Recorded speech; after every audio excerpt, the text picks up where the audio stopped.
Hello, hi guys! Magandang hapon sa inyong lahat. This is Chin Rodriguez, Mamaya sa Grid Channel, a faith healer, also mata reader. So ngayong hapon, natatagan natin na sabihin sa iyo ng ating mga gabay. So this is special gabay for the month of March 18 hanggang March 25 for the sign of Aries. So, Aries, welcome to my channel. Ano kayang messages, advices ng spirit guides ang ating masasagap for today's video? Kanino may kaya energy o kaganapan sa buhay ng mga Aries ang ating mga hagilap. So guys, this reading is a general reading lamang, hindi lahat makaka-resonate. Kunin lamang po ang makaka-relate sa inyo and comment down below kung kaninong energy ang ating nasaga. And of course, don't forget to like and subscribe my channel and hit the notification bell for more videos updated. Kasi maraming salamat po sa mga walang sawang pagsuporta sa aking channel, lalo-lalo na yung hindi nag-i-skip ng ads. Naway pagpalain kayo ng Diyos at may kapal, siksik liglig nag-uumapaw na biyayang manumbalik sa inyo. So guys, let's see what is the messages for you ng ating mga angel spirit guides.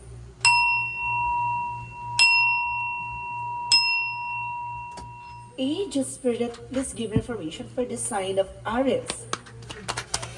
So ano kayong gusto sabihin sa iyo ng ating mga baraha?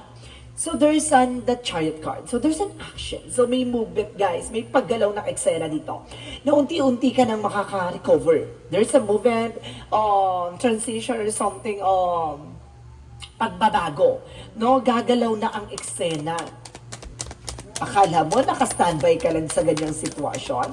Nagkakamali ka. So, there's the high priestess. So, there's a mystery. Diba? Kung mag-aakala mo yun na yun, hindi pa.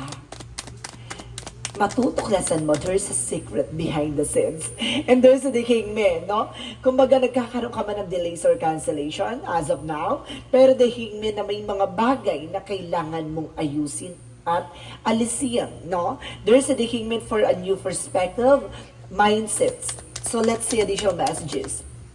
And of course, there's a Ten of Sword, backstab, betrayal, or something the painful ending. So, maaaring natapos na yung mga yugto ng pananakit or tapos na ang yugto ng sakripisyo.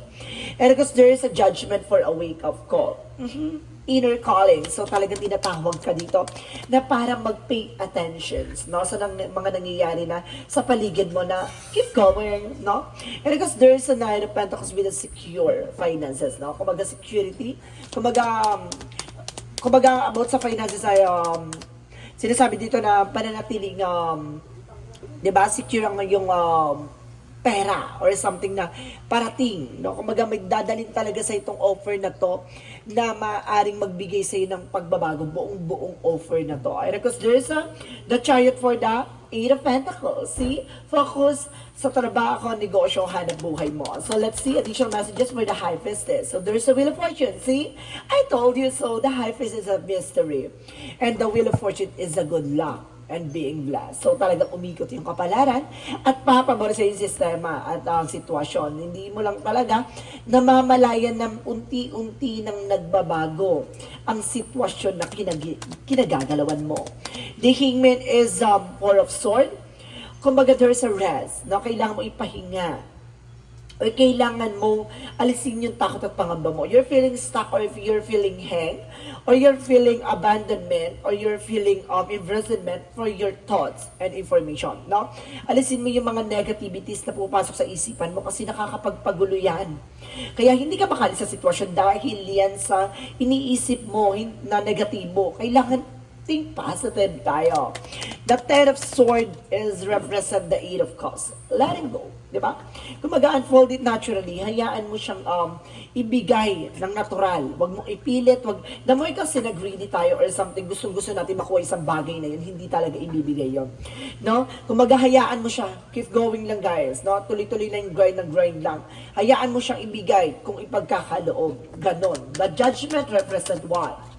The Strength card, confidence. So see, kumbaga this is the wake-up call na you need to do something na kailangan mong lakasan ng pakiramdam mo, no? Kailangan mong maging matapang, no? Alisin mo yung takot at pagdadalawang isip or pag-aalinlangan. The Knight of Pentacles represent the Knight of Wands, resilience, no? Para sinasabi dito guys na you're near to success, no? Napakalapit mo na doon sa katuparan sa mga pangarap mo. At sinasabi ito sa iyo na sigurado at mayroong parang assurance na ipagkakalob sa ito ng langit dahil sa sacrifices, sa mga pinagdaanan mo. So let's see what is the Chariot and the Eight of Pentacles. The Eight of Pentacles and of course the Chariot represent the Nine of Pentacles. See, a blossoming abundance. 8 and of course like the representation of 9. So it means talaga nagka-counting na talaga na step by step. And the Nine of Pentacles and blossoming abundance. So lalago at lalakas ang iyong finances. So let's see what is the High Priestess and the Wheel of Fortune. So there's the King of Cups. So there's a devoted and supportive person. May taong sumusuporta sa'yo at gumagabay. There's a dolphins out there na sinasabi na enjoy your life from the fullest, no? Kung enjoyin mo lang yung buhay kung ano man yung kinagagalawan mo. Alisin mo yung negatibo. Kasi ang pinaka-golden golden mirror dito or something golden clue or golden key is a dolphin na nagre-represent ng happiness. So, ibig sabihin nito, ang pinakasusi dito ay pagiging masayahin, no? Kumbaga, the more ka masaya, the more ka na, kumbaga, mataas ang fighting spirit mo sa lahat ng bagay na dead ma, ganito, ganun. Kumbaga, unti-unti siya natutupad ng natural. No? So, let's see what is the Hangman and the Four of Swords. Nagre-represent to the temperance for a perfect timing. So, and the divine guidance. No? Kumbaga, sinasabi sa'yo dito guys na kumbaga makinig ka sa intuitions mo. No? And the temperance is our inner guidance and of course an inner calling then at the same time. Kumbaga, tinatawagan ka dito na makinig, no? Maniwala, no? Alisin yung mga negatibo na nababalot sa isipan mo. See, nakita mo siya tong temperance na to na parang mayroong something rainbow sa kanyang ulo. Nagre-represent na protectionan mo at mag-set ka ng boundaries na gawin mong colorful yung isipan mo. Alisin mo yung mga negative or black na iniisip mo. And there's a tattoo, of course, with a partnership, no? Kumbaga, i-let go mo yung about sa love life and of course so on. Kumbaga, darating yung araw na magkakaroon ka ng partner at talaga matatagpuan mo to. So represent the judgment and the strength card. So there is a Queen of Swords sa bigger picture. So ibig sabihin dito guys, no, talagang parang paalala sa'yo na tignan mo yung possibility. So tignan mo yung magiging eksena mo. No, wag mo tignan yung nakaraan. Tignan mo yung magiging kasalukuyan mo. And the strength card is a confidence. I-boost mo tong confidence na to. And of course, gamitin mo yung consistency para na sa ganun, magtuloy-tuloy yung pasok ng eksena sa'yo. And of course, the Knight of Pentacles and of course, the Nine of Wands represent the Six of Swords, transition at makakaalis ka sa sitwasyon. Ang pinaka-golden key dito is being happiness. Now, the more na happiness ka, the more na masaya ka, the more na nag-enjoy ka, the more siyang ipagkakaloob sa'yo without nowhere, no? So, let's see. What is the outcome is that Three of Cups for a celebration coming in for you. And of course, there's the World card. See? Kumbaga may homecoming dito and there's a family gathering. And there's some for all elements. Air, water, land, of course, fire. So, they're represented in all four elements. So, sinasabi dito magkakaroon ka ng something happiness and success coming in for you in the travel. May travel dito.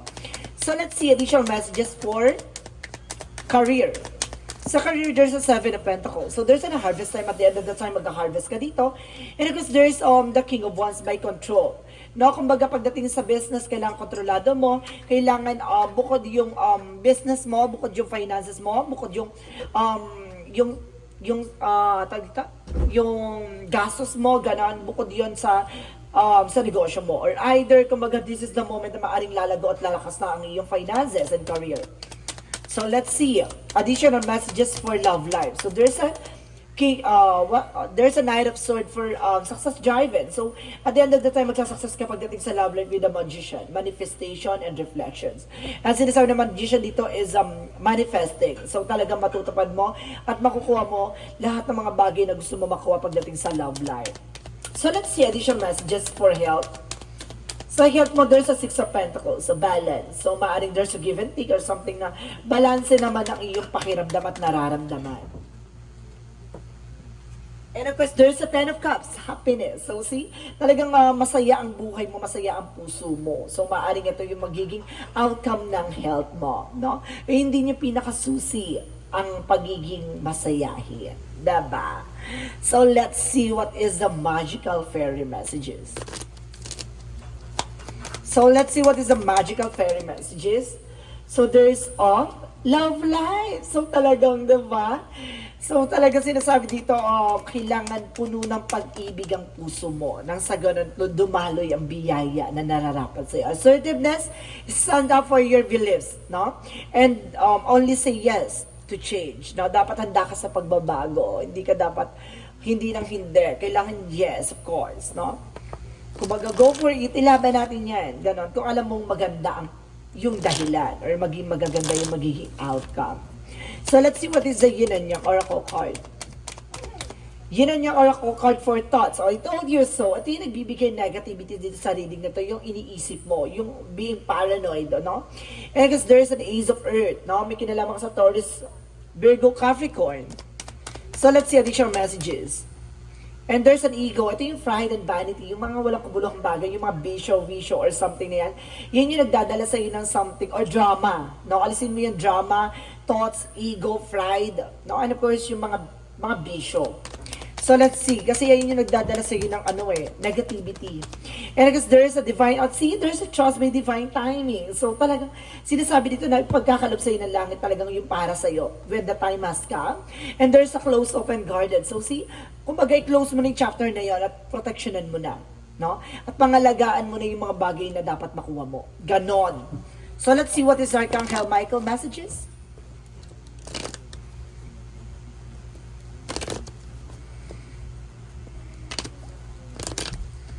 For Archangel Michael messages. So you're on the right path. Nasa tamang direction ka, nasa tamang wisyo ka. Diba? At sinasabi dito, use your imagination and you see the answer. You're on the right path. And gamitin mo raw yung imagination mo in a good way. Huwag kang nag-iisip ng nega, drama, and lean on God and angel support you. See? Kumaga nandito ang ating Panginoon at ginagabayan ka at sinusuporta ka ng ating angel spirit na keep going, go, ilaban mo yan. Parang ganun sinasabi nila na kailangan mong maging masaya sa kung ano man ang meron ka. Diba? So let's see what is a chakra. And there's a bittersweet. Pagkatapos ng pait, may tamis ng tagumpay. And there's a guess. No? Marami mang bida, maraming bida-bida. Kumbaga, dead ma. No? Pero kasi sinasabi dito, there's an instinct. Makinig ka sa intuitions mo. Yan ang laging pangahawakan mo. So let's see what is additional messages for angel spirit. For options, no? Maraming option or choices na papasok dito. And there is a music. So, ibig sabihin dito, makinig ka sa mga something music na makakatulong for healing energy. So, let's see what is the Monsology. For Monsology, represent conclusion or within reach, na tama yung hinala mo, tama yung pangamba mo, at maaaring tama yung iniisip mo, at may mga bagay dito na kailangan panghawakan yung ano yung pupasok sa isipan mo. And your commitment is being tested. Na pagdating sa komunikasyon, pagdating sa inyong relasyon, pagdating sa mga bagay-bagay, pagdating sa finances ay subukan na. And it's, I told you so, guys! It's time to release negativity. So, ito yung oras na para alisin mo, awaksin mo ang nagbibigay negatibo sa buhay mo. So, let's see what is the energy. The energy represent what? Storm warning. So, mag-ingat ka. So, may mga unas na papasok sa buhay mo with a strategy. Now, gamitin mo strategy na to, no, para maging pamatagumpay ka. And there is a deceit, guys. So, meron ditong mangkukulam. Mag-ingat ka. Kaya siguro nagkakaroon ka ng negative thoughts or something dramatic kasi may mga nagpapalipadangin or gayuma sa'yo. No? Kumbaga yan, lumabas sa cards mo, mayroong mangkukulam. So, let's see. What is additional messages for angel spirit, guys? So, there's a loosen your grip, let God in. So, hayaan mo ang Panginoon na magdikda o gumawa ng eksena sa buhay mo. No? And there is a you got the love boundaries. So, talagang deserve mo ang mahalin at magmahal. So, let's see what is additional messages for angel spirit, guys. And there is loneliness. So, hindi ka nag-iisa. Huwag kang mangamba.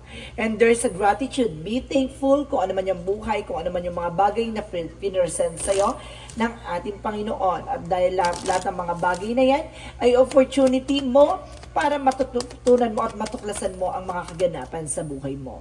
And there's a children. Some of you guys may mga anak na. And of course, there's a do more research, no? Kailangan mo pang marami pang malaman, matuklasan at madagdagan ang iyong kaalaman at katalinuhan at ang iyong karanasan. So let's see. What is the Romance Angels? And finances and career. So talagang malaking factor ang finances and career sa'yo. At the same time, sinasabi dito, there's a romantic feeling. So talagang pagdating sa love, there's a flirting. So talaga sinasabi dito na explore mo ang love mo, no? Ipakita mo ang pagmamahal niyo sa isa't isa. And there's a cleansing, guys. So there's a negativity na kailangan mong linisin at alisin. Kailangan mo mag-cleansing. And there's a psychic ability. So there's an intuition or either meron kakakayanan, no? Na kumbaga alam mo sa pakiramdam mo na it's not normal. No? Alam mo sa sarili mo na hindi normal yung nararamdaman o nararanasan mo ngayon. Kasi there is a black magic involved dito. With the psychic abilities, alam mo sa sarili mo kung ano yung spiritual at medication na involved dito sa sistema at eksena mo. And there's a gift. No? Kumbaga may regalo ang langit sa'yo para maunawaan mo at malaman mo ang nangyayari sa paligid mo. So let's see. What is the Jesus loving quote? There's a past life. So maaaring kumbaga you are being gifted before. No, maaring sa nakaraang buhay mo ay maaring naranasan mo to at maaring ipinararanas ulit at maaring kumbaga mabigyan ka ng reincarnation na maranasan at malaman mo ulit yung mga giging sa mga senyales or yung mga nangyari sa isa nakaraan. Parang bibigyan ka ng something clue. Yun yung strategy kanina. And of course, sinasabi dito, I am the good shepherd given his life from the sheep. So see, ang ating Panginoon, hindi niya ibibigay sa iyo yung mga bagay na alam niyang hindi mo kaya. Na alam niyang diyan ka lalakas at diyan ka titibay. So let's see, what is the synchronicities? Synchronicities represent the magician. Oh, it's all about magic, guys. No? Talagang sinasabi dito na ang nangyayari sa buhay mo, it's all about magic. And there's a creativity. So, ikaw yung gagawa ng ikabubuti at ikasasama mo sa sistema na to.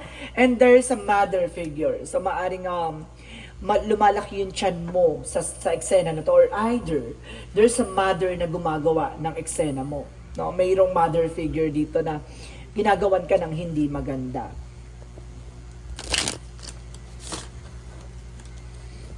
So let's see, what is additional angels number? Angels number represents 0909, new beginning. So magkakaroon ka talaga ng bagong simula dito. It's a great chance and opportunities, courage, accomplishment, and ending conclusion, big love. So it's sinasabi dito, look out for an opportunity that might be a game changer. There's a game changers you are completing something major. It feels good to level up, huh? Close the old chapter and new adventures will unreveal. So see, ibig sabihin dito talagang malapit na, no? Matapos yung chapter ng kahirapan sa'yo. At ito ay magkakaroon ng level up, a major changes coming in for you. Ikaw ang magbabago ng sistema at eksena mo. Kaya you are being a game changer. So ikaw talaga ang babago ng tadhana o laro ng tadhana. So guys, let's see what is the messages of life. Messages of life represent remain in the light. So sinasabi dito, today, I observe, I take time to think calmly and wisely. I go forward with a complete confidence, knowing I will succeed no matter what happens today. I will remain in the light. I will maintain my faith and make equilibrium. In this way, I nurture my soul and become stronger inside the representative of the light. So see, kumbaga ikaw yung nire-represent ng buhay na kumbaga yung buhay mo, yun ang representative ng ating Panginoon, no? Na para isa ka sa biyayaan ng maging maganda ang buhay, no? Maaaring ikaw ay biyayaan ng something, psychic abilities or gifted, no? Na you're being gifted or something gift ng ating angel spirit na maging isang tarot reader, manggagamot, or either a massage therapist or something na makakatulong sa ibang tao. No? Kumbaga manatili ka sa kaliwanagan, wag ka mag-iisip ng masama at wag ka mapupunta sa kadiliman. No? Mag-ingat at mag-ingat at mag-ingat na mailayo ka sa tukso. So guys, this is a special gabay for the month of March 18 hanggang March 25 for the sign of Aries. So Aries, maraming salamat for this wonderful reading. So once again, this reading is a general reading lamang, hindi lahat makaka-resonate. Kunin lamang po ang makaka-relate sa inyo and comment down below kung kaninong energy ang ating nasagap. And of course, don't forget to like and subscribe my channel and hit the notification bell for more videos updated. Kasi maraming salamat po sa mga walang sawang pagsuporta sa aking channel, lalo na yung hindi nag-skip ng ads. Naway pagpalain kayo ng Diyos at may kapal, siksik, liglig na gumapaw na biyayang manambalik sa inyo. And of course, maraming salamat po and see you in the next video. Bye-bye and babush!